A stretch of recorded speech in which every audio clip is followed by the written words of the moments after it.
அதிமுக ஒன்றிணைய வேண்டும் எனவும் அதற்கு 10 நாட்கள் காலக்கெடு விதித்திருந்து செங்கோட்டையன் நேற்று செய்தியாளர்களை சந்தித்திருந்த நிலையில் தற்போது ஈரோடு புறநகர் மாவட்ட செயலாளர் பதவியிலிருந்து அவரை நீக்கி எடப்பாடி பழனிசாமி உத்தரவு பிறப்பித்திருக்கிறார். முன்னதாக திண்டுக்கல்லில் அதிமுகவின் முக்கிய நிர்வாகிகளுடன் ஆலோசனையில் ஈடுபட்டிருந்த எடப்பாடி பழனிசாமி தற்போது செங்கோட்டையனை ஈரோடு புறநகர் மாவட்ட செயலாளர் பதவியிலிருந்து நீக்குவதாக உத்தரவு பிறப்பித்திருக்கிறார்.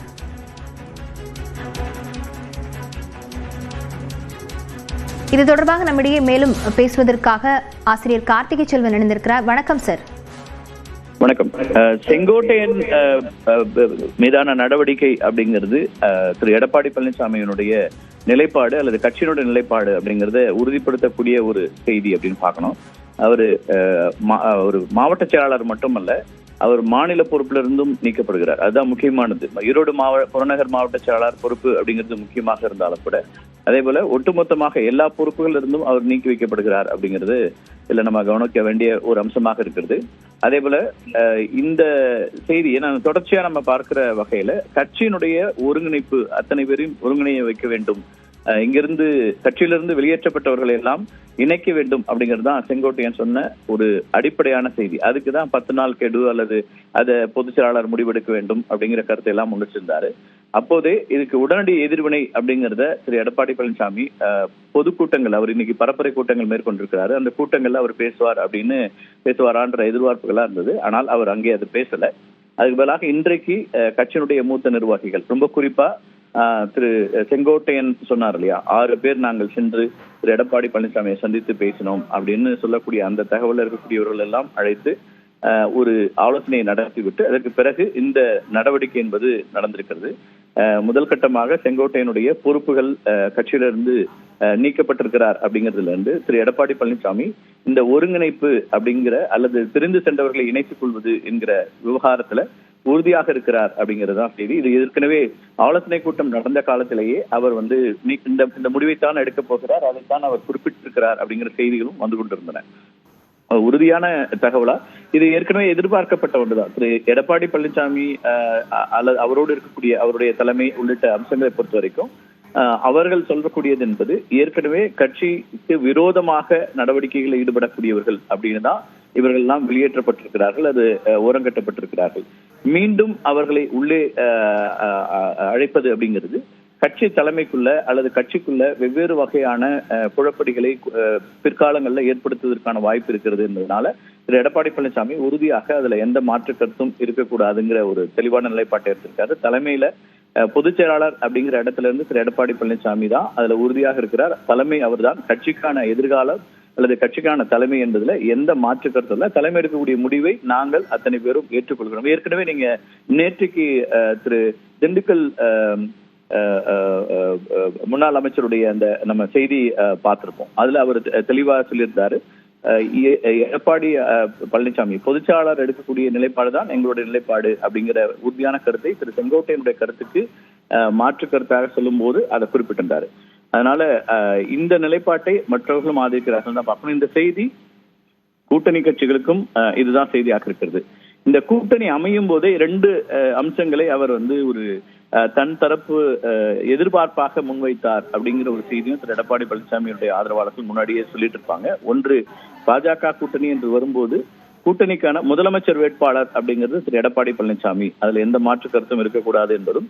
இரண்டாவதாக இந்த பிரிந்தவர்களை இணைக்கிறோம் அல்லது கட்சியினுடைய உட்கட்சி விவகாரங்கள்ல தலையிடுவது என்பதை நான் விரும்பவில்லை அப்படிங்கிறதையும் தெளிவா அவர் குறிப்பிட்டிருந்தாரு. அந்த அடிப்படையில தான் இன்றைய நகர்வுகளும் நடந்து கொண்டிருக்கிறத பார்க்கிறோம். ஒரு பக்கம் திரு டிடிவி தினகரன் செங்கோட்டையனுடைய முயற்சி நல்லது, அதை நாங்கள் வரவேற்கிறோம், அவருக்கு உறுதுணையாக இருப்போம் அப்படிங்கிற ஒரு ஸ்டேட்மெண்ட் இப்பதான் அரை மணி நேரம் முன்னதாக பேசினாரு. உடனடியாக திரு எடப்பாடி தரப்பிலிருந்து இந்த முடிவும் எடுக்கப்பட்டிருக்கிறது. இதனுடைய ஒற்றை மெசேஜ் அப்படின்னா அதுதான் ஸ்ட்ராங் மெசேஜ்னு திரு எடப்பாடி பழனிசாமி சொல்றது அப்படிங்கிறது எந்த காலத்திலும் எந்த சமரசத்துக்கும் தயாராக இல்லை அப்படிங்கிற அந்த கருத்து சொல்றாரு. திருமதி சசிகலா தொடர்ச்சியா அவங்க ஒரு அறிக்கை கொடுக்குறாங்க, அதிமுக ஒன்றிணைய வேண்டும் அப்படிங்கிற அறிக்கை கொடுத்த பிறகுதான் அடுத்ததா திரு ஓ பன்னீர்செல்வம் அதே விதமான நிலைப்பாட்டை எடுத்து தொடர்ச்சியா பயணப்படும் போது செங்கோட்டையனும் தன்னுடைய கருத்தை அவர் முன்வைக்கிறாரு. செங்கோட்டையன் கருத்து முன்வைக்கப்பட்ட போதே 10 நாள் கெடு என்றெல்லாம் அவர் சொல்லக்கூடிய அந்த வாசகம் என்பதே நிச்சயமா அவர் தலைமையோட ஒன்றிணைந்து செல்வதற்கான ஒரு முயற்சியாக இருக்காது. கெடு என்று விதிக்கும் போதே நடவடிக்கை வரும் என்பது அவருக்கு தெரியும். அப்படி நடவடிக்கைக்கு உள்ளாவோம் அப்படிங்கிற அந்த இடத்துல இருந்துதான் அவர் இந்த முயற்சி எடுக்கிறாராங்கிற கேள்வியும் இருக்குது. அந்த இடத்துல இருந்தா திரு எடப்பாடி பழனிசாமியுடைய அந்த அறிக்கையை நம்ம பார்க்கிறோம். அப்ப அவர் உறுதியாக சொல்றது நிச்சயமாக இந்த ஒருங்கிணைப்பு அப்படிங்கிற இடத்துக்குள்ள வரவில்லை அப்படிங்கிறதா. ஏன்னா தொடர்ச்சியா அவங்க திரு எடப்பாடி பழனிசாமியோடு இருக்கக்கூடியவர்கள் சொல்லக்கூடியது 4 ஆண்டுகளாக எதிர்கட்சி தலைவராக சில நேரங்கள்ல பர்ஃபார்ம் பண்ண முடியாம போனதுக்கு இந்த உட்கட்சி சிக்கல்கள் அதை சரி செய்வது, அதற்கான கவனம் செலுத்துவது என்பதாகவே போனது. அப்ப இன்றைக்கு கட்சி கொடி தலைமை கழகம் எல்லாமே திரு எடப்பாடி பழனிசாமியிடம் தான் இருக்கிறது. கட்சி பொதுக்குழு தேர்வு செய்து ஒரு பொதுச்சாளராக வந்த பிறகு அந்த விவகாரத்துல எந்த குழப்பமும் எதிர்காலத்திலும் வரக்கூடாது அப்படிங்கிற ஒரு இடத்துல இருந்துதான் இந்த நகர்வுகளை வைக்கிறாரு. இன்னொரு ஆர்குமெண்ட் வைக்கிறாங்க. நம்ம நிறைய மற்ற விருந்தினருடைய கருத்தையும் கேட்கலாம். அப்ப திரு டிடிவி தினகரன், சசிகலா, அதே போல ஓபிஎஸ் இவங்க இல்லாம இருக்கிறது அங்க தென் மாவட்டங்கள்ல வாக்குகளை குறைத்து விடுமே அப்படிங்கிற கவலையெல்லாம் வெளிப்படுத்தக்கூடியவர்கள்ட்ட அவர் முன்வைத்திருக்கிற விஷயம் என்பது இங்கே இருக்கக்கூடிய மற்ற தலைவர்கள் இருக்கிறாங்க. அதே போல எல்லோருமே அவர்கள் பின்னால் இல்ல, வாக்கு வங்கியும் அப்படி இல்லை அப்படிங்கிறது தான் அவர் சொல்றார். வெளியேறியவர்கள் பெரிய வெற்றி எதையும் பெறாத போது அவர்கள் நாம குறை சொல்வதுங்கிறது எந்த விதத்திலையும் சரியா இருக்க முடியாது. உறுதியான ஒரு நிலைப்பாட்டோடு கட்சி தலைமையில எந்த விதமான உறுதிப்பாட்டின் நிலைமை. இன்னொன்னு, நேற்றைய நிகழ்வுகளும் திரு எடப்பாடி பழனிசாமிக்கு உள்ளே கூட்டத்தில் பேசப்பட்ட போது அதுவும் பேசப்பட்டிருக்கிறது. அவருக்கு எதிராக கம்பத்துல சிலர் பெண்கள் ஆர்ப்பாட்டத்தை நடத்தினார்கள்.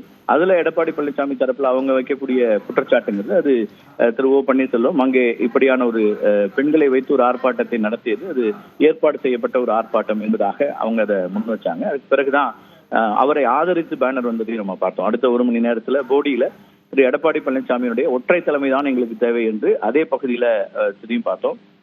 அவர் இன்றைக்கும் அதே பகுதியில தென் மாவட்டங்களில் தன்னுடைய பரப்புரை மேற்கொண்டிருக்கிறார்.